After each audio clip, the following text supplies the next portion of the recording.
want a dark horse in the Big Ten? MarkRogersTV, the voice of college football, breaking down the game we love with the best bloggers, broadcasters, and writers in the industry. And, of course, analysis from myself. Team previews. We have gone through the ACC and the SEC contenders, Michigan and Penn State in the Big Ten.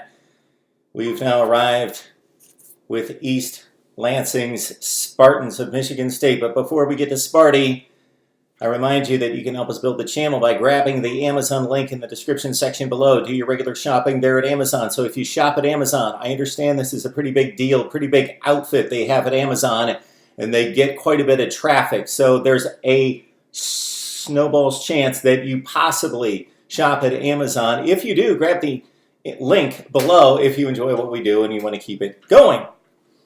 Also, we've got a tremendous partnership right now with Volunteer Roadshow, a number of YouTubers, St. Jude's Hospital, and betnow.eu. It's for a great cause. Check out the hashtag down below at the top of the description section, hashtag Sam Strong. Grab the link right next to it. You can do your betting right there on football, baseball, whatever you like, right there, and it goes toward a good cause as Volunteer Roadshow Bobby's son is battling cancer. So this is a joint venture to help support him and cancer research.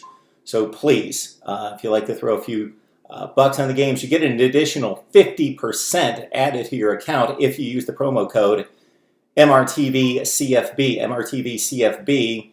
Throw that down in the promo code and you get an additional 50% added to your account. Free money to bet football games.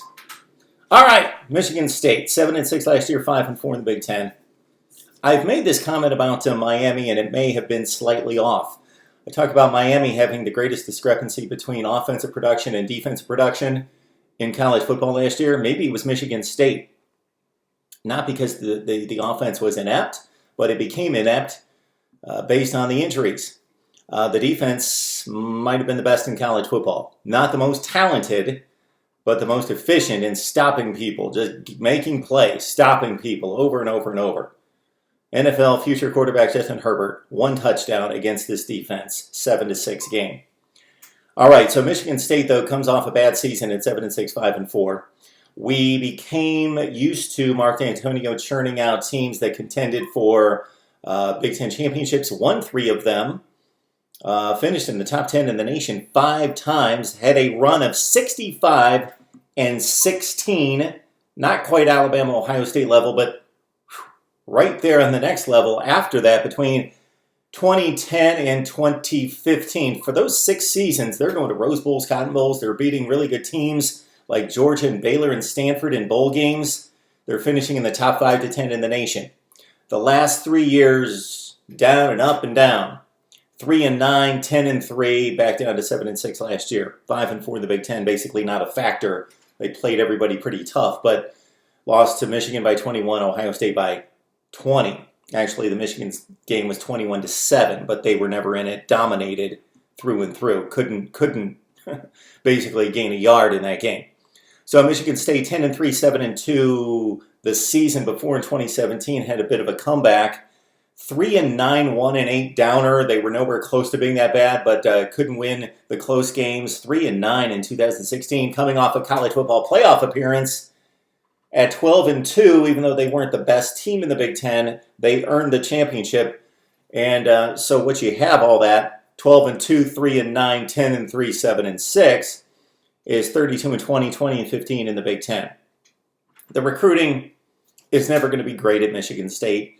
They have played way beyond the recruiting. Michigan State, Wisconsin are the 2 classic examples in the Big Ten of developing players and playing much better than the recruiting ranking and being top 10 to 15 programs over the last 10 years or so, and for Wisconsin longer than that, with 2 and 3 stars. Sure, Michigan State gets its 4 stars, but you're talking about a recruiting class that right now is 51st in the country for 2020. That's going to change. But the ones that will be on the field, the roster that will be the 2019 roster for Michigan State, their national recruiting rankings are 31, 31, 36, and 17. Their Big Ten recruiting rankings, 7, 6, 6, and 3. They had a good 2016 run on the recruiting trail at number 3 in the Big Ten, number 17 in college football. But other than that, 36, 31, 31. The trajectory, kind of difficult to figure out for this program. I think maybe they've hit their 8-4 stride. Mark Antonio, again, a great run between 2010 and 2015. I don't see them maintaining that. Well, they haven't for the last 3 years. And so maybe they found their place, 8-4 place. I know they were 7-5, 7-6 after the Bull loss, but you know what I mean. 8-4 type of range, type of program. We could liken them to a number across the country. NC State in the ACC, or maybe they're the Mississippi State of the Big Ten. Because it's been all over the place since then. We'll see if, and then they will need that rare occasion where things work out for them in terms of schedule and in terms of roster cycle to contend for Big Ten championships going forward. We'll see. The offense was a disaster last year. And I don't want to blame it all on injuries, but man, they didn't even know who they were going to throw out there at wide receiver by the end of the season. That's why they almost lost to Rutgers and Maryland. This was the number 116 offense in the country. They had 10 starters miss 48 games. But it's not a great offense anyway. So even though they're going to be healthy this year, hopefully. Brian Lewerke's a good quarterback. He had a nice sophomore season, 20 touchdowns, I believe, 10 picks. And he runs around, he's elusive, he's a gamer, he's a baller. He's a poor man's version of Trace McSorley. Doesn't have the arm strength to play in the NFL, but isn't a dynamic wow runner like Johnny Manziel or Michael Vick. But he's mobile, he runs, he's a baller, he's tough. Man, he played with basically a broken shoulder last year. Couldn't lift his shoulder past his shoulder level and was still out there throwing. Rocky Lombardi had to be pressed into 3 starts, and he was bad, 44%. Did have the one nice game, but some poor efforts against Nebraska. They lost that game 7-3 on the road. That was the Michigan State game last year. They lose to Nebraska on the road, I believe, 7-3 or 9-7. And they lose a bowl game 7-6. Any offense in this team would have won double-digit games. So Brian Lewerke's capable. Hopefully he's healthy and ready to go. The spring game would have shown us, and I believe based on the reports that I saw and I watched the game, that he could sling it about as well as Brian Lewerke can. 54% again last year, 8 touchdowns, 11 picks. They can't have that. Wide receiver, Felton Davis is gone. Cody White is the number 1 guy. I don't know that he's a number 1 guy. He's got the body for it, 6'3", 215. He does have an NFL future. Caught 42 last year and 2 touchdowns in 9 games. So he basically had a 60, 65 catch type season. Darrell Stewart, he's more the security blanket. He's dependable, reliable, not going to make a game-changing play typically. Caught 48 last year and a touchdown. Jalen Speedy Naylor, the sophomore, caught 8 passes last year. Look out for him. He's the burner on the team. Tight end Matt Dodson caught 14. They've got a group of tight ends that they rely on. Dodson would be the number 1 primary target in the passing game. The run game, you think Michigan State defense run game. It's not been like that since Connor Cook really made this a passing offense. And their run game has not been good for quite a long time, despite L.J. Scott at one point being an emerging star. Michigan State's running game has been bad since 2015. Even the 2015 college football playoff team, one of the reasons why they weren't going to play with Alabama, and we all knew it, or at least I did and others did, going into that game was Connor Cook was the statue and they had no running game. And they haven't had a running game. You think Michigan State running game, they run the ball. D'Antonio, tough. They've not had a good running game for 5 years. Connor Heyward, he's experienced. I don't see him as a number 1 back, but he is the number 1 back. 529 yards, 5 touchdowns last year, 4.5 yards per carry. The run game only averaged 3.5 per carry, 124 yards rushing per game. They should be up in the 225 range. 124 per game, number 114 in college football. Number 114, Michigan State, rushing the ball. Ladarius Jefferson is a sophomore this year. He only averaged 3.3 yards per carry, but he's probably the number 2 back. So they've got a number of guys. They don't have a hotshot guy, a 4 or 5 star that you would say, okay, well, this guy's going to come in and take over as a freshman. They just have a bunch of guys, and they recruited 3 backs in the 2019 class. Offensive line, all 5 starters, at least from the bowl game, are back.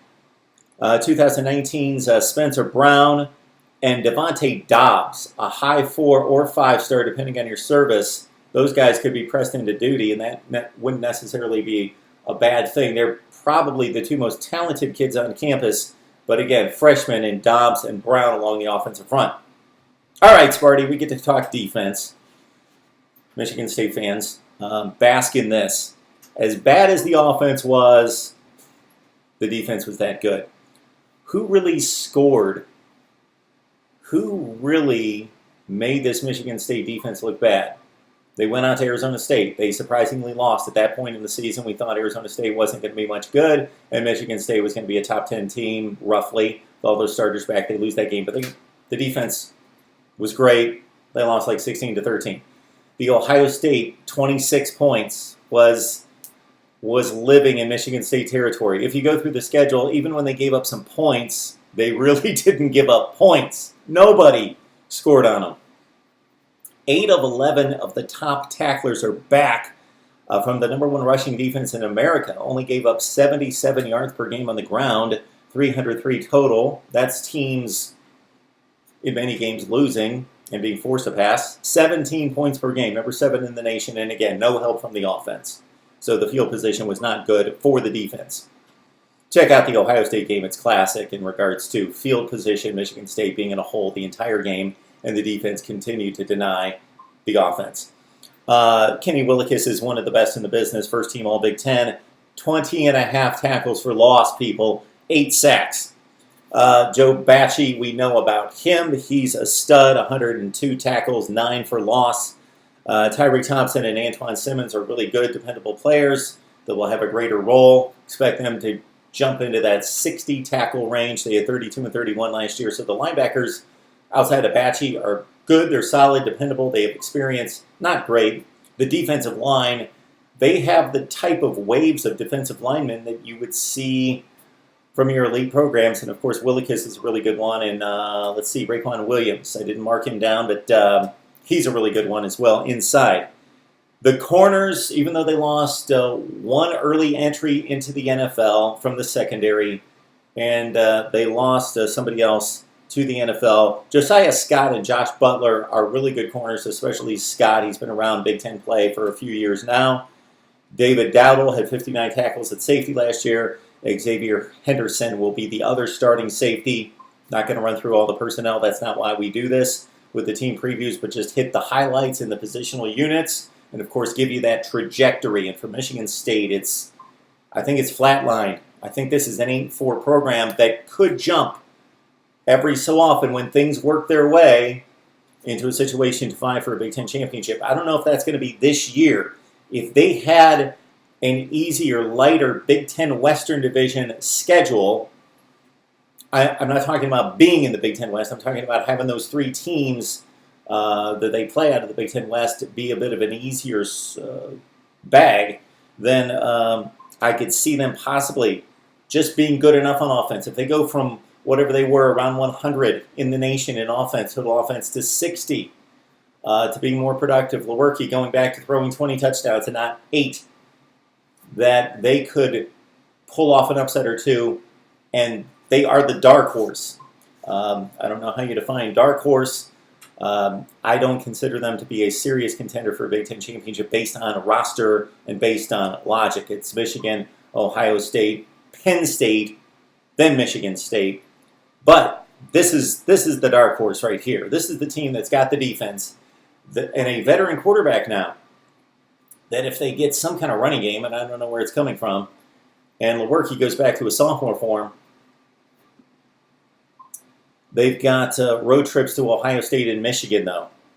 Man, if they had those games at home, I'm not as much a believer on making predictions based on home and road as much as I see a lot of other people out there. But still, it means something. It means something. They've got to travel to Wisconsin and Northwestern. This means that they've got the easier games at home, like Maryland and Rutgers, because the 3 Big Ten Western Division foes that they get to take on, Northwestern, Wisconsin, Illinois, of course, you would have won some of those games at home. You don't really care about Illinois. You should be able to beat them anywhere. At Northwestern, at Wisconsin, so they've got to play both of those games on the road. They've got to play Ohio State and Michigan, both on the road. Maybe the Big Ten schedule was not kind to Mark D'Antonio here. if they get into close games. Matt Coughlin's a good one, though, 18 for 22 last year. Our take on Michigan State, we said 8-4 back in the spring. That was our projection then. We'll, of course, have our predictions upcoming before the season right here at MarkRogersTV, the voice of college football. We hope that you like, comment, and subscribe, and keep it locked in for 2019 coverage.